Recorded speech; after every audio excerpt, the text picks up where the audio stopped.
barnaamij diini ah oo aan ugu magac darnay saddexleyda suubanaha sala allahu calayhi wasalam. barnaamijkaas oo aan ku soo qaadan doono axaadiista nebi moxamed calayhi salaatu wasalaam, kuwa uu ku sheegay inta badan saddex qodob ama saddexle ah uu ku sheegay.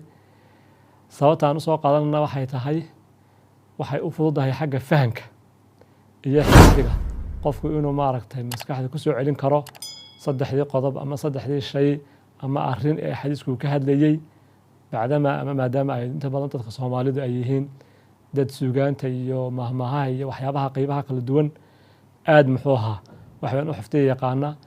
bal waxaan usoo dooray in axaadiista laftigeeda kuwa qodob saddexley weliba sheegaya in aan muxuu ahaa oo waanana xambaarsan, wacdina xambaarsan, oo ama shay wanaagsan iyo arrimo wanaagsan ina faraya ama waxa weeyaan shay xun inoo diidaya. xalqadda koobaad biidni illaahi tabaaraka wa tacaala waxaynu ku soo qaadanaynaa xadiiskii abu hureyra laga warinaya radi allahu canhu qaala qaala rasuulu llahi sala allahu calayhi wasalam, nebigu wuxuu yihi ina allaha yardaa lakum halaathan wayakrahu lakum halaatha fayardaa lakum an tacbuduuhu walaa tushrikuu bihi shay'a وأن تعتصموا بحبل الله جميعا ولا تفرقوا وأن تناصحوا من والله الله أمركم ويكره لكم قيل وقال وكثرة السؤال وإضاعة المال. رواه مسلم وأحمد.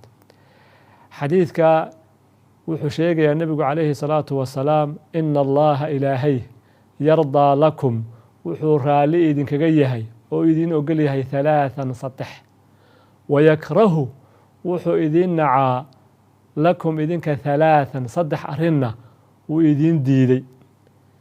riwaayaadka qaarkood waxaa ku soo aroortay nebigu inuu leeyahay aamurukum waxaan idin farayaa bihalaatin saddex arrin baan idin farayaa wa anhaakum can halaatin saddex arrinna waan idin diidaya. halkanna waxaa ku qoran un ina allaha yardaa lakum halaatha, ilaahay saddex arrinna raalli buu idinka yahay, wayakrahu lakum halaatha saddex arrinna wuu idin diido wuu idin nacay. marka xalqadeenna koowaad waxay ku saabsan tahay saddexda arrin ee ilaahay subxaanahu wa tacaala raalli ka yahay. yardaa lakum halaatha, saddex arrin buu ilaahay raalli ka yahay. saddexdaa arrin ee uu raalli ka yahay ayaynu tirinaynaa. waa ta koowaade waa in ilaahay subxaanahu wa tacaala aada caabudaan, cibaadadana aydaan cid kale la wadaajin.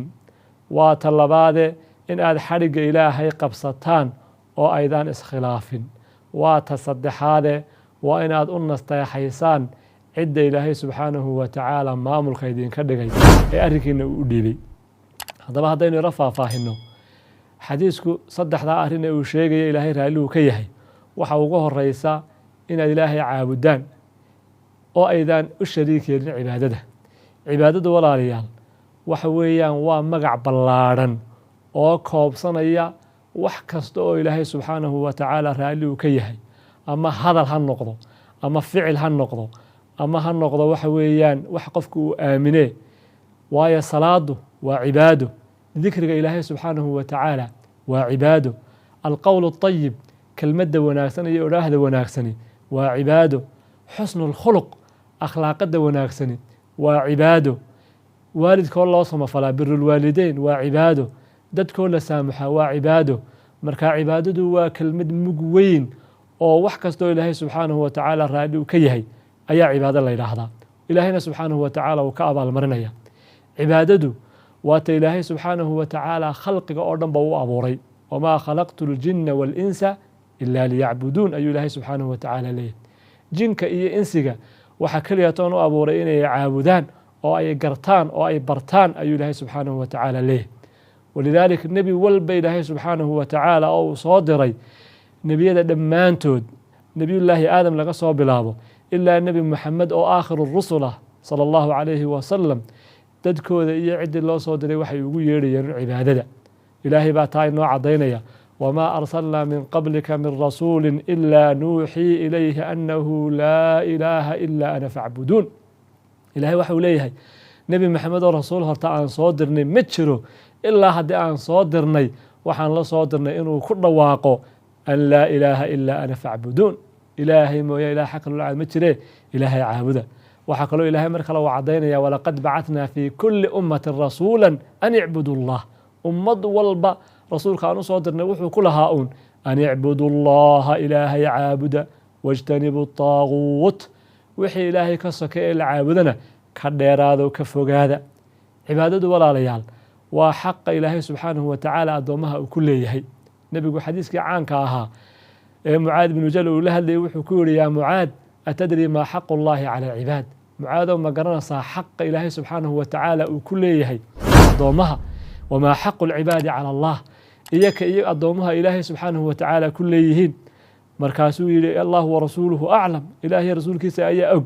nebigu wuxuu u sheegay cibaadadu xaqa ilaahay subxaanahu wa tacaala addoommaha uu ku leeyahay waxa weeyaan an yacbuduuhu walaa yushrikuu bihi shay-a, inay ilaahay subxaanahu wa tacaala caabudaan oo aanay u shariik yeelin. xaqa addoommuhu ay ku leeyihiin ilaahayna waa maxay? anlaa yucadiba man laa yushriku bihi shay-a, ilaahay subxaanahu wa tacaala inaanu cadaabin qof isaga aan u shariik yeelin. qofku inuu cibaadada uu ilaahay subxaanahu wa tacaala dhammaanteedba ilaahay keligii caabudo oo isaga unula qasdiyo. ilaahay bana taa ina amray wacbudu llaha walaa tushrikuu bihi shay-a, ilaahay caabuda, cibaadadana cidna ha la wadaajinina. wamaa umiruu ila liyacbudu llaha mukhlisiina lahu ddiin ayuu ilaahay subxaanahu wa tacaala lahaa.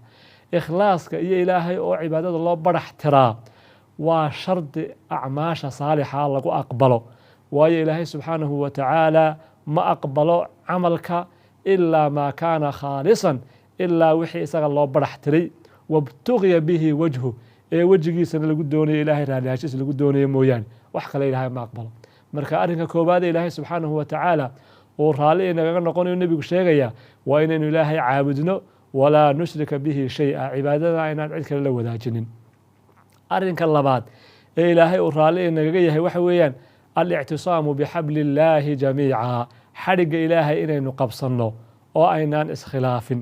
oo nebigu wuxuu leeyahay wa an tactasimuu bixabli illaahi, ilaahay wuxuu raalli idinka yahay inaad xadhigga ilaahay qabsataan oo walaa tafaraquu aydaan kala tegtegin. taasna waa amr ilaahay subxaanahu wa tacaala ina amray in xadhigga ilaahay la qabsado. oo ilaahay baa qur-aanka waxa uu ku leeyahay wactasimuu bixabli illaahi jamiican, xadhigga ilaahay qabsada idinkoo dhammaystiran walaa tafaraquu, hana iskhilaafin oo ha kala tafaraaruqina.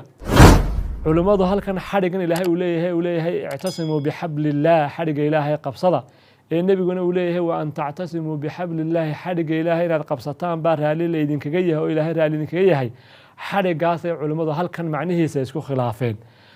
aaraa iyo hadalla iyo muxuu ahaa oraahyo dhowrana way iskugu khilaafeen.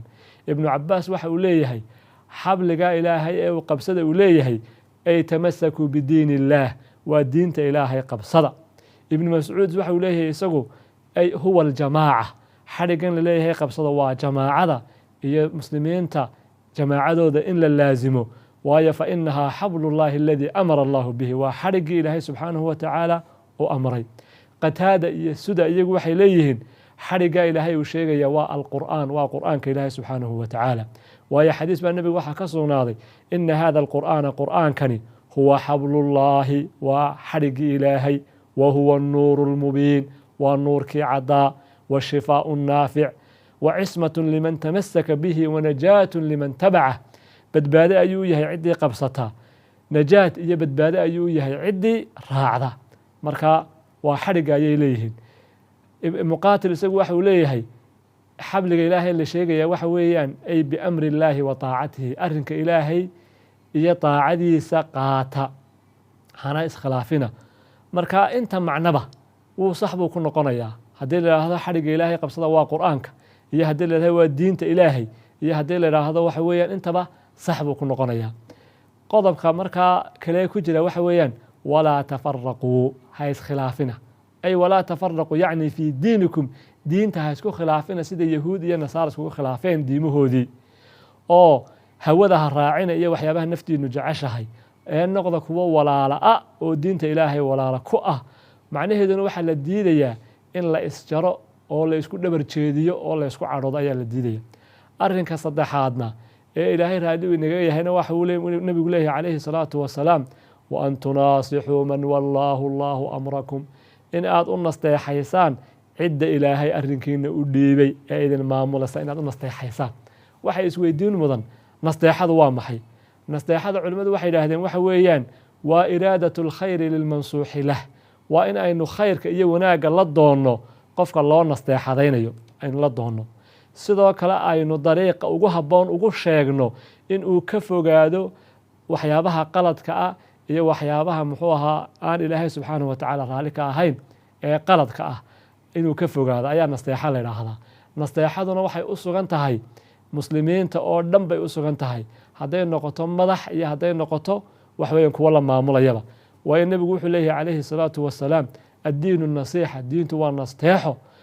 yay u tahay markii la weydiiyey nebigu wuxuu yihi calayhi salaatu wasalaam lilaahi walikitaabihi walirasuulihi waliaimati lmuslimiina wacaamatihim.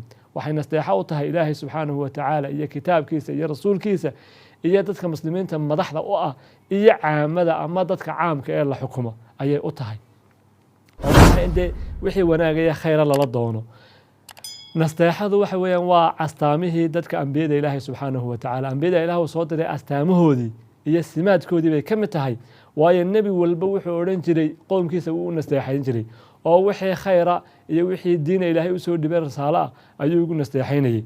nuux waa kii lahaa ubaliqukum risaalaati rabbii wa ansaxu lakum wa aclamu min allahi maa laa taclamuun. waan diintii ilahay baa idin soo gaadhsiiyey, risaaladii ilahay baa idin soo gaadhsiiyey, wa ansaxu lakum waan idin nasteexeeyey. huud baa isna wuxuu lahaa ubaliqukum risaalaati rabbii wa ana lakum naasixun amiin. risaaladii ilaahay baan idin soo gaadhsiiyey wa ana lakum naasixun amiin, anigoo nasteex idin ah. ilaa nebi saalix calayhi salaatu wasalaam laqad ablaqtukum risaalaati rabbii wanasaxtu lakum walaakin laa tuxibuuna annaasixiin. shucayb yaa qowmi laqad ablaqtukum risaalaati rabbii wanasaxtu lakum fakayfa aasaa calaa qowmin kaafiriin. markaa nebi walba ummaddiisa diinta ilaahay marka uu soo gaadhsiinayo, soo gaadhsiinta iyo khayrka iyo wanaagga uu farayo ayaa nasteexo ah. marka nasteexadu waa qofka aad wanaagga farto. marka halkan la leeyahay inaad dadka wulaadda ee idin xukumaya ee madaxda idin aad u nasteexadaysaan, macnaha inaad wanaagga fartaan ood xumaanta u diidaan, waana waajib bay culimmadu leeyihiin nasteexadu. ibnu cabdilbar waxa uu leeyahay in dadka xukunka haya loo nasteexeeyo culimmadu iskumabay khilaafinba inay waajib tahay idaa kaana asultaanu yasmacuhaa wayaqbaluhaa, haddii madaxweynaha ama qofka maamulka haystaa uu aqbalayo oo uu maqlayo. sidee bay haddaba nasteexadu noqonaysaa? nasteexadu waxay noqonaysaa waxa inoo sheegay imaamu nawowi, imaamkii weynaa. waxa uu leeyahay raximahu llahu tacaala, nasteexada dadka madaxda ah loo nasteexaynaya macnaheedu waxa weeyaan mucaawanatuhum cala alxaqi, xaqa in lagu kaalmeeyo, wa taacatuhum fiihi in lagu ateeco, wa amruhum bihi in la faro xaqa, wa tanbiihuhum wa tadkiiruhum birifqin wa lutfin, in waxa weeyaan lagu baraarujiyo oo la xasuusiyo, si wanaagsan loo xasuusiyo oo ay ka muuqato dhibirsanaan iyo ludfi ay ka muuqato.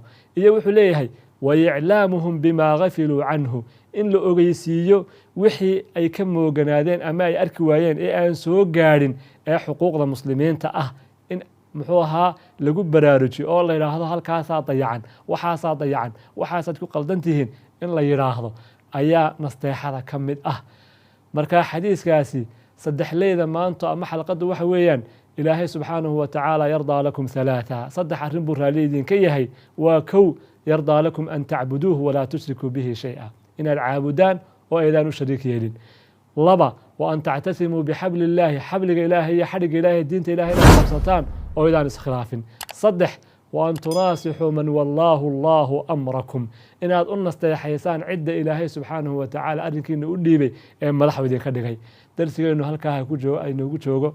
wasalaamu calaykum waraxmat ullaahi wabarakaatu.